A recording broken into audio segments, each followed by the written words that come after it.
Students, myself Rubina Chaudhary, and today we are back with one more lecture of chemical equilibrium.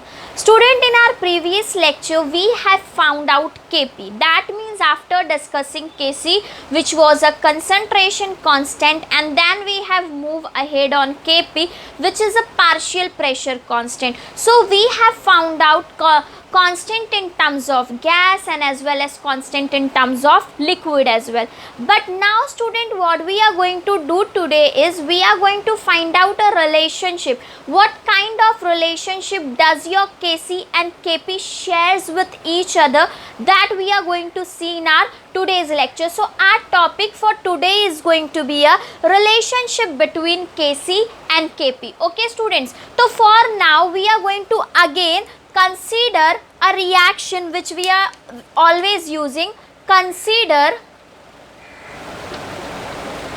a reversible reaction. Student, whenever I am talking about reversible reaction, that means I am talking about those reaction which are bidirectional. तो मैं एक reversible reaction consider करने वाली हूँ, same वही जो हम बार बार use करते आए हैं, ए विथ कैपिटल ए, और बेटा ये मैं गैसियस स्टेट में ले रही हूँ, मतलब मैं पहले Kp लिखूंगी और फिर इस Kp के बाद I am going to tell you कि हम Kc और Kp के बीच में रिलेशनशिप कैसे निकाल सकते हैं. स्मॉल बी और ये मेरा कैपिटल, अगेन ये मेरा रिवर्सिबल रिएक्शन, यहाँ पे मैंने अपना पूरा रिएक्टेंट लिखा और ये हो गया मेरा रिएक्शन कंप्लीट. ओके स्टूडेंट्स, तो इस तरह से हमने ये अपना पार्ट कंप्लीट कर लिया. अब हमें क्या करना है बेटा, जब हम लोग इसके बारे में लिखेंगे तो यू रिमेंबर हमने अपने प्रीवियस क्लास में देखो हमने सबसे पहले Kp किस तरह से निकाला था बेटा.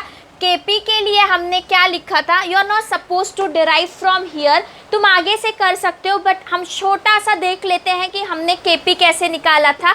Kp के लिए लिखा था पार्शियल प्रेशर ऑफ C और उसके पावर में चला गया था उसका C, फिर आया था पार्शियल प्रेशर ऑफ D, उसके पावर में D, और ये पूरे टर्म को मैंने डिवाइड किया पार्शियल प्रेशर ऑफ A से, और उसके साथ साथ मैंने डिवाइड किया था पार्शियल प्रेशर ऑफ B के साथ. बेटा ये मैंने क्या लिखा था, Kc Kp सब कुछ इस तरह से Kc की वैल्यू फाइंड आउट कर ली थी. But now what we were suppose to do बेटा, अब इसके बाद हमको क्या करना था, हमने फाइंड आउट किया था Pa is nothing but ART. Pa को हमने क्या लिख दिया था, ART लिख दिया था. फिर Pb को हमने क्या लिखा था, B स्क्वायर ब्रैकेट में RT. सिमिलरली हमने Pc के लिए भी लिखा था और Pd के लिए भी लिखा था. तो जब तुमने फाइनल Kc निकाला बच्चा, तो तुम्हारा Kc कुछ इस तरह से हो रहा था, Kc is equals to C की जगह पे तुमने लिखा स्क्वायर ब्रैकेट में CRT, और उसके पावर में जो स्टिकोमेट्रिक कोएफिशिएंट में स्मॉल c था वो एज इट इज, इनटू तुम्हारा स्क्वायर ब्रैकेट में D यहाँ पे आ गया RT, और अपॉन में हम लोगों ने लिखा A विच उसके पावर में स्मॉल a RT इनटू फिर मेरे पास आया B पावर में स्मॉल b और RT.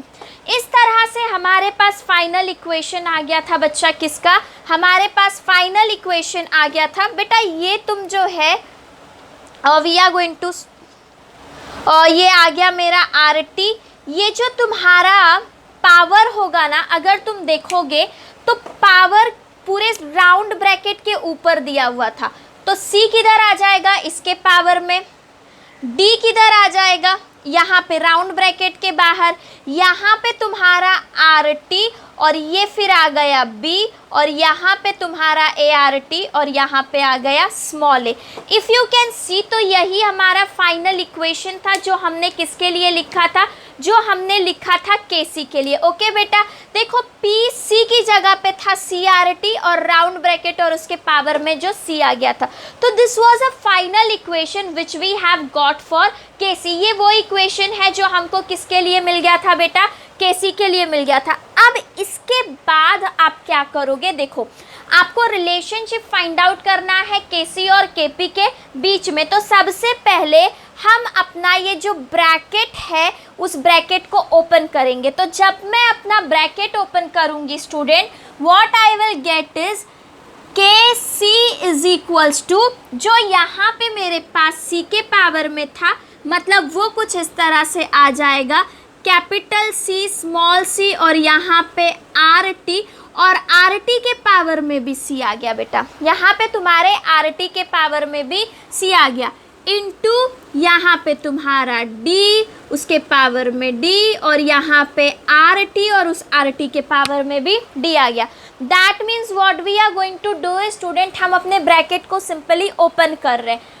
अपॉन में आ गया मेरे पास ए के पावर में स्मॉल ए, और यहाँ पे आर टी और आर टी के पावर में भी ए, ब्रैकेट ओपन हो गया, इनटू यहाँ पे मेरे पास आया मेरा बी, और उसके साथ साथ आ गया आर टी पावर में। इस तरह से स्टूडेंट्स हमने क्या किया है कि अपना जो ये ब्रैकेट था उस ब्रैकेट को ओपन कर लिया। Now what we are going to do is student, हम अपने सी डी जो हमारे टर्म्स है उसको एक तरफ कर लेंगे और आर टी को दूसरी तरफ कर लेंगे। तो हमारे पास क्या हो जाएगा बेटा, यहाँ पे आ गया सी और सी के पावर में स्मॉल सी, डी के पावर में स्मॉल डी, अपॉन ए के पावर में उसका स्टिकोमेट्रिक कोएफिशिएंट बी, और बी के पावर में उसका स्टिकोमेट्रिक कोएफिशिएंट।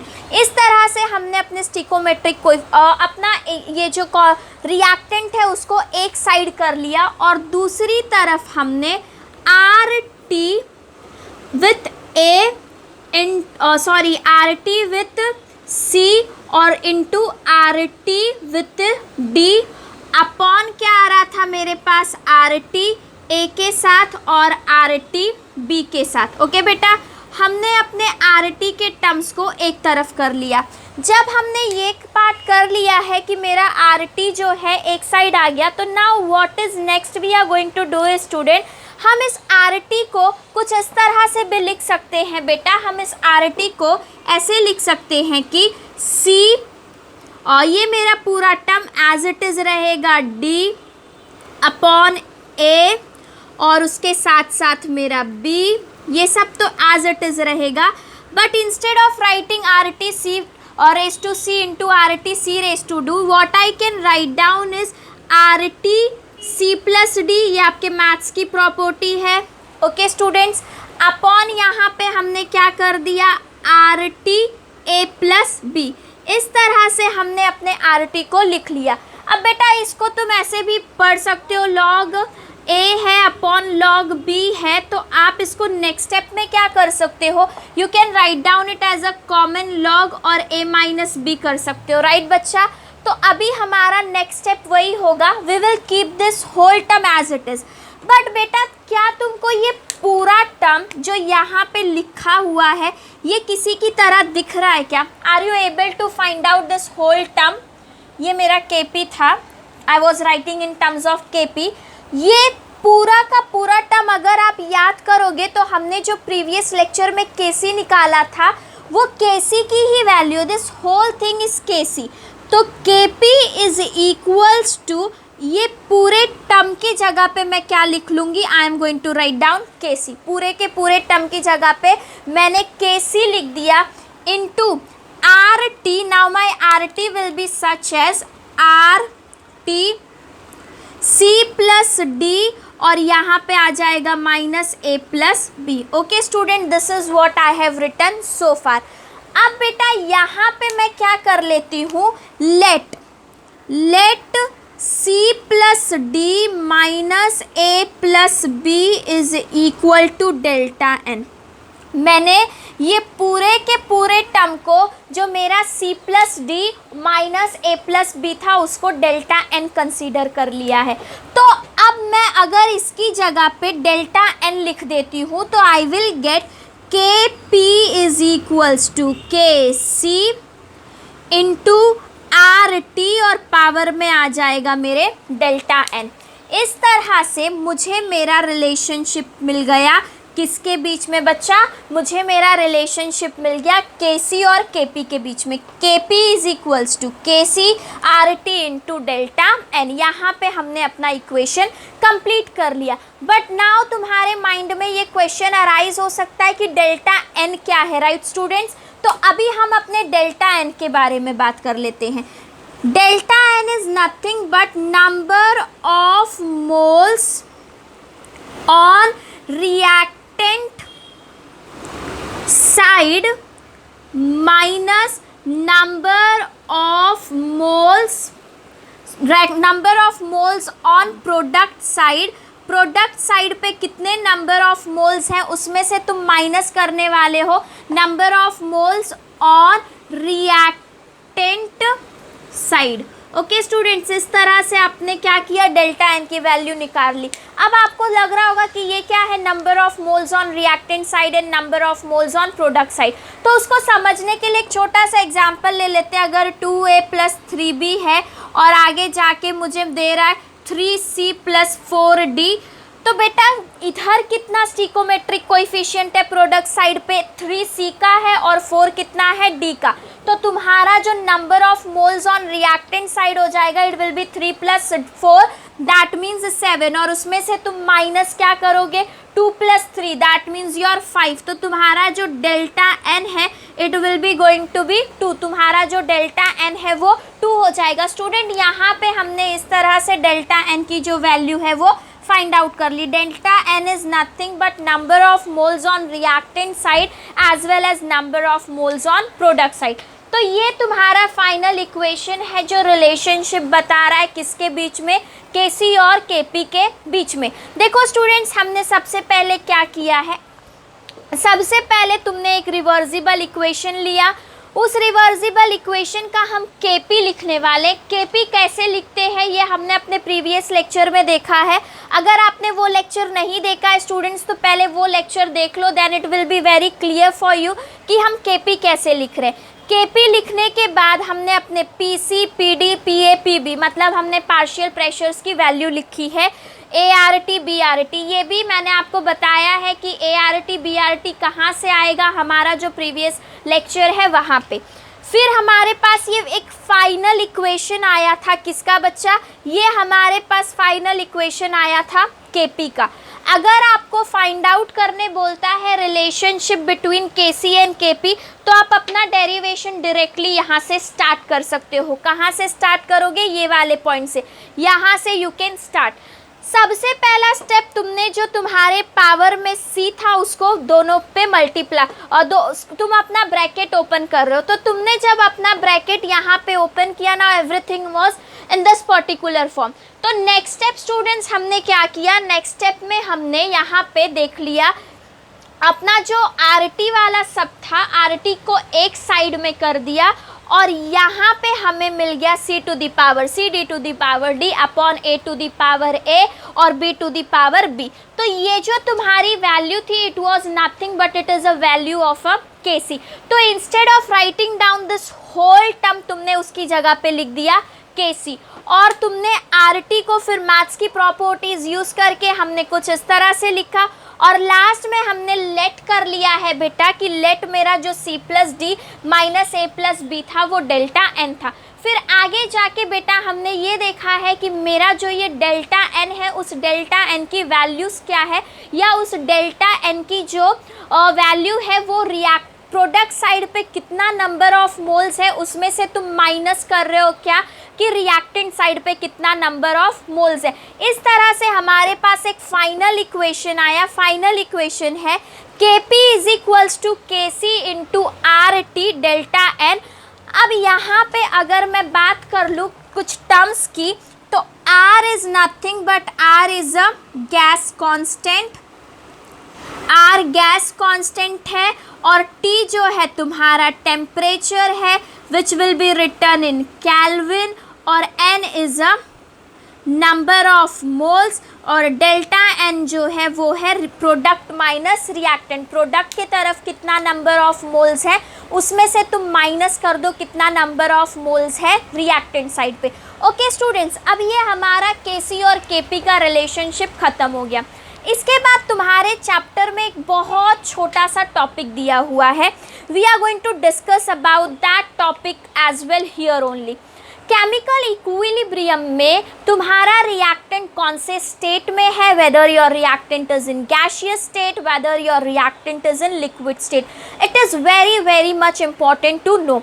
इक्विलिब्रियम जो है वो सॉलिड में होता नहीं है, तो whenever solid comes there is no position of equilibrium is obtain. तो अब हम लोग जो करने वाले हैं बेटा, हमारा जो टॉपिक है will do what is homogeneous equilibrium and what is heterogeneous equilibrium होता है। तो सबसे पहले बात कर लेते हैं होमोजीनियस इक्विलिब्रिया के बारे में, और उसके बाद हम बात करेंगे हेट्रोजीनियस इक्विलिब्रिया के बारे में। आप कोई भी ऐसा रिएक्शन करो और उसमें 2 या 3 रिएक्टेंट ले लो, दोनों और तीनों रिएक्टेंट अगर एक ही फेज़ में है, सिंगल फेज़ में है, मतलब मैंने जितने भी रिएक्टेंट लिए हैं, reactant A, reactant B, reactant C, मेरे सब के सब रिएक्टेंट एक ही फेज़ में है, मतलब एक ही स्टेट ऑफ मैटर में है, तो उसको हम होमोजीनियस इक्विलिब्रिया बोलेंगे।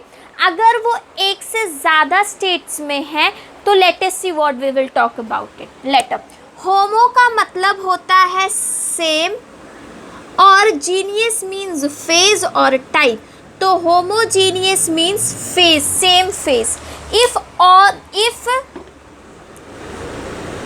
in any chemical reactant, if in any chemical reactant all the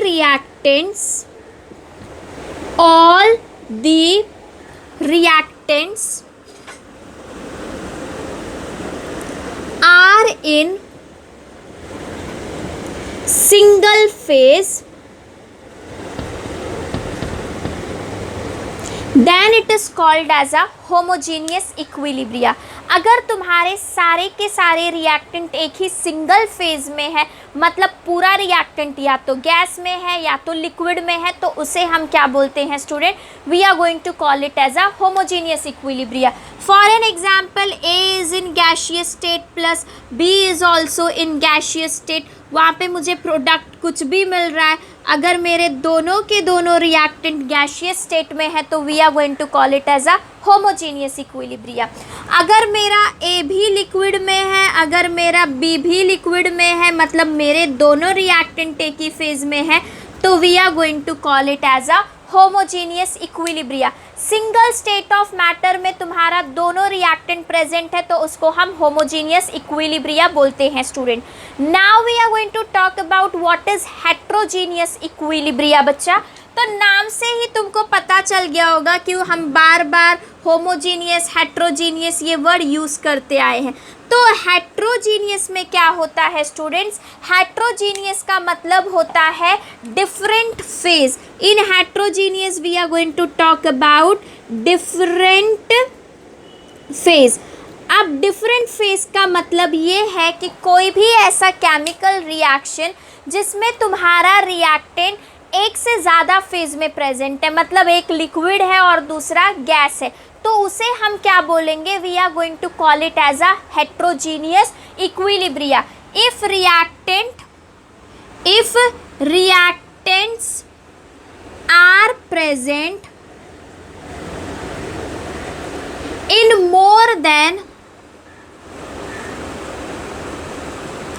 one phase, मतलब it can be 2 or 3 or 2 phase in more than one phase, then it is called as heterogeneous equilibria. For an example, अगर मेरा A liquid है और मेरा B gas है तो इसमें मेरे रिएक्टेंट्स एक से ज़्यादा फेज में प्रेजेंट है और इसी की वजह से मैं इसको क्या बोल रही हूँ, हेट्रोजीनियस इक्विलिब्रिया बोल रही हूँ student, it is very simple. अगर एक ही फेज है, गैस गैस है तो होमोजीनियस, लिक्विड लिक्विड है तो होमोजीनियस, गैस लिक्विड है तो हेट्रोजीनियस, लिक्विड गैस है तो हेट्रोजीनियस। अगर एक सिंगल फेज में प्रेजेंट है तो होमोजीनियस बोलेंगे और एक से ज़्यादा फेज में प्रेजेंट है तो we are going to call it as a heterogeneous mixture.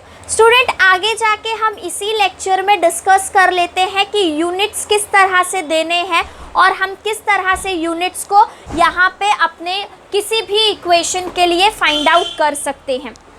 Okay students, तो let us see how we are going to give units.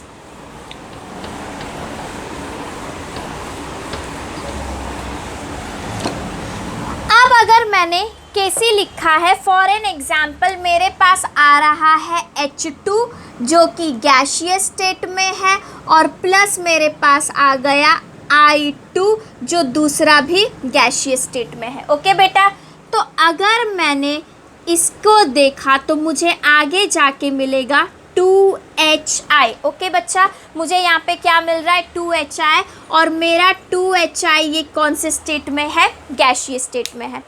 अब बेटा सबसे पहले अगर मुझे इस Kc का यूनिट निकालना है तो मैं सबसे पहले Kc लिखूंगी। Kc को लिख के उसका यूनिट निकालना बहुत सिंपल हो जाएगा। तो we will write down Kc is equals to, हमें पता है क्या करना है, स्क्वायर ब्रैकेट में HI स्टेट को बाजू में मेंशन कर दो और उसके पावर में आ गया 2 अपॉन तुम्हारा H2 उसके बाजू में उसका स्टेट और I2 उसके बाजू में उसका स्टेट। ओके स्टूडेंट्स, उसके बाजू में हम उसका भी स्टेट लिख देते। इस तरह से हमने Kc लिख दिया अपने इस इक्वेशन के लिए। अब अगर मुझे बच्चा इसका यूनिट निकालना है तो देखो ये तुम्हारा HI which is in gaseous state, इसका जो यूनिट होगा दैट इज़ मोल पर DM क्यूब, राइट स्टूडेंट्स।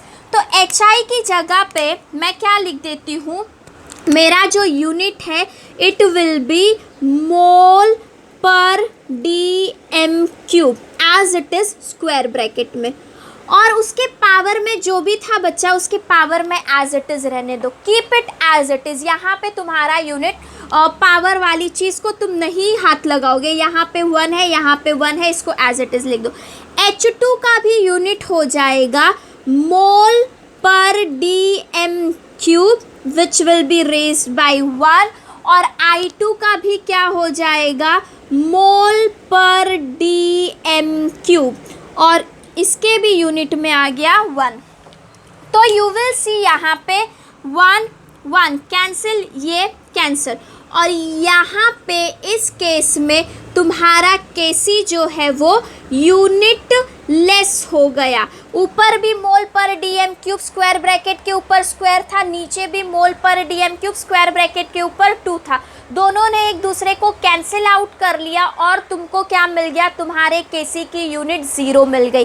अभी स्टूडेंट हम एक और एग्जाम्पल ले लेते हैं Kc का यूनिट निकालने के लिए, फिर हम एक इजी मेथड भी फाइंड आउट करेंगे कि और आसानी से कैसे निकाला जा सकता है। एक बहुत ही सिंपल सा reaction N2 plus 3H2 is giving me 2NH3, ये मैंने लिख दिया, वो मुझे दे रहा है 2NH3, राइट स्टूडेंट्स। ये मेरा एक बहुत सिंपल सा केमिकल इक्वेशन है, that is a formation of ammonia. अब अगर मुझे यहाँ पे फॉरेन आपको यहाँ पे गैस भी मेंशन करना है, ओके स्टूडेंट्स, तो you will write down this gas. अब जब मुझे इसका Kc निकालना है बच्चा, तो मैं इसका Kc निकालने के लिए क्या करूँगी, I am going to write down NH3, उसका गैस जो भी है यहाँ पे मेंशन कर दिया, पावर में 2 आ गया। फिर आ गया तुम्हारे पास N2 पावर में इज़ 1, और यहाँ पे आ गया तुम्हारे पास H2 और इसके पावर में क्या आ गया बेटा, 3 आ गया। साथ साथ में गैस को मेंशन करते जाओ। इस तरह से बेटा तुमने अपने जो ये N2 plus 3H2 will give you 2NH3 था, इस इक्वेशन का तुमने Kc फाइंड आउट कर लिया। अब Kc फाइंड आउट करने के बाद यूनिट की बात कर लेते हैं। NH3 का यूनिट हो जाएगा मोल पर DM क्यूब और पावर में है जो 2, ओके बेटा, और यहाँ पे आ जाएगा तुम्हारा मोल पर DM क्यूब, इसके पावर में कितना है बच्चा, 1 है, और यहाँ पे तुम्हारा आ जाएगा मोल पर DM क्यूब और इसके पावर में है 3, राइट बेटा। इस तरह से हमने इसका यूनिट लिखना है। तो जब मैं Kc का यूनिट निकालूंगी तो आई विल सी मेरा यहाँ से 2 और यहाँ से, मतलब यहाँ पे मेरे पास नीचे बच गया 1/mol पर dm³²। यहाँ पे मेरे पास बच गया 1/mol पर dm³²। तो आगे जाके ये मेरा जब ऊपर जाएगा तो मेरी जो Kc की यूनिट है इट विल बी मोल पर dm³, और यहाँ पे तुमको मिल जाएगा -2। उसको तुम वापस से ओपन करके भी लिख सकते हो। जब तुम ओपन कर दोगे तो ये हो जाएगा मोल -2 dm³ पे आ गया 6। ये तुम्हारा यूनिट हो गया Kc का। हर एक केमिकल रिएक्शन में Kc की जो वैल्यू है बेटा वो चेंज हो रही है। Kc की वैल्यू चेंज हो रही है।